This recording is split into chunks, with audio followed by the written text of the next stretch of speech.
noi te urcă, tati. Sau nu? Pe voi. Bă, dar numai ăștia sunt trebuie băieți. Nu, pe ce te... Uai, ce mașină.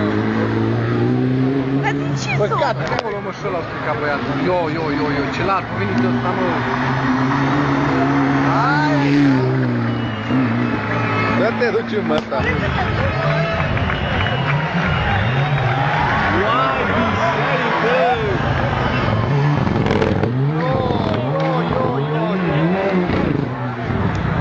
Mamă. Periculos ăsta, mă.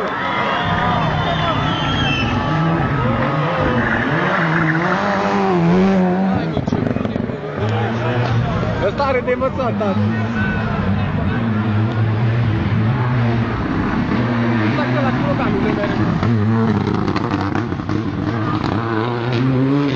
Băiatul, mă.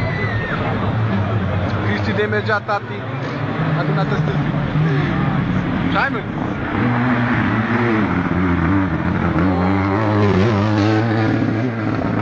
Nu derapat.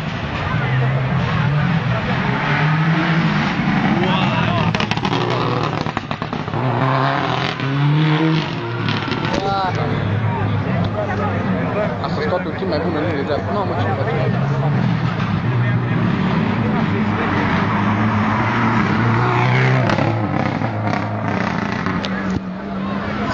Ce, mă, că și ăsta scrie băiatul, mă? Ce-i vorbă? Înseamnă că nu sunt tati. O crezut prima dată, mă. Să se restaură, sunt. Nu, să restaură, că n-are ce băiatul.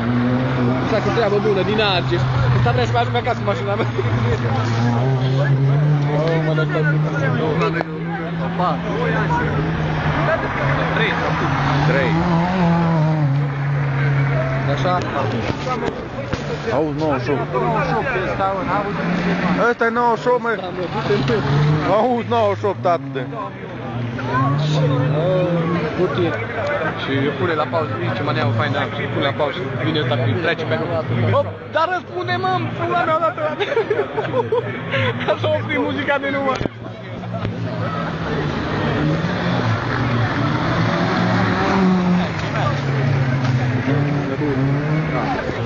Uitați ideea a doua, mă, stați eu, cred. Tu! Hai, ce scot, eu așa.